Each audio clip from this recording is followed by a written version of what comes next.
Hey everybody. So this week I got an echocardiogram. That's where they use a ultrasound to check out images of your heart. And that's part of getting older. You got to check these things out better to take preventive action. At any rate, no, there's nothing wrong with me. I'm fine. I'm fine. Don't worry about me. Getting back though, so I'm laying there and the lady's doing that. And in the midst of it, you can kind of sometimes hear your heart.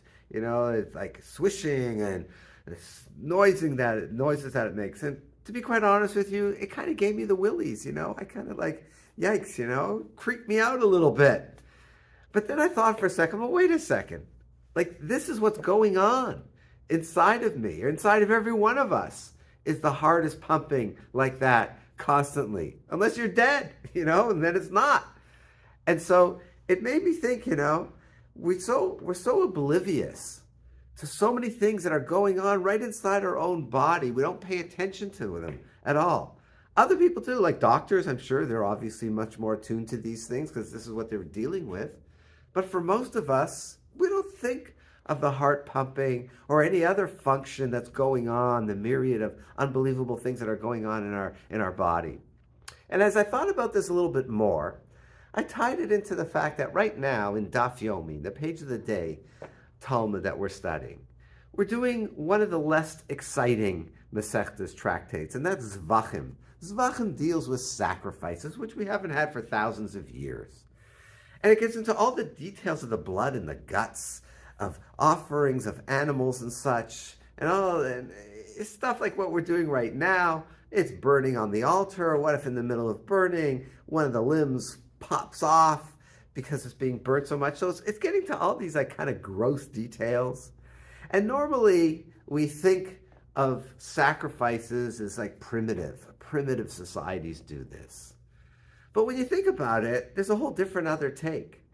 That these people who regularly brought sacrifices and regularly were exposed to the blood and the guts of animals, and let's face it, animals are more similar to humans than anything else in the world, it probably attuned them to what was going on inside of them. A modern day example would be like, you remember in biology class, you dissected a frog, or maybe you dissected a pig. You did these things to get a sense of what goes on in the human body. And so, whereas we normally look at societies that bring sacrifices as backwards and primitive, and we've kind of like grown out of that, the other way to look at it is they were probably way more sensitive and aware. The everyday person, not just the doctors, but the everyday person was much more aware of what was going on inside of their bodies and appreciating the miraculous nature of it all. Rambam says that there's a couple different ways to achieve Ahavat Hashem, love of God. One is Talmud Torah, but the other is appreciation of the Briut, of creation, of God's creation. And so certainly, the more we don't take it for granted of all the details and nuances and subtleties and miracles that go on. Not people look for miracles like for outside things. You don't have to look outside. It's right here. It's right inside you. It's happening right now in your body. And that, when we appreciate that, it gives us a connection to God, because we always feel a connection to a being, to anybody who does great things and wonderful things for us.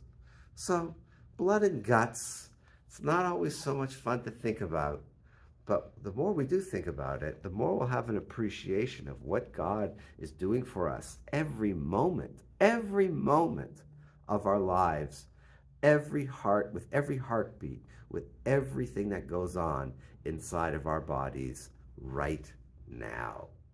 Have a good Shabbat and happy Hanukkah.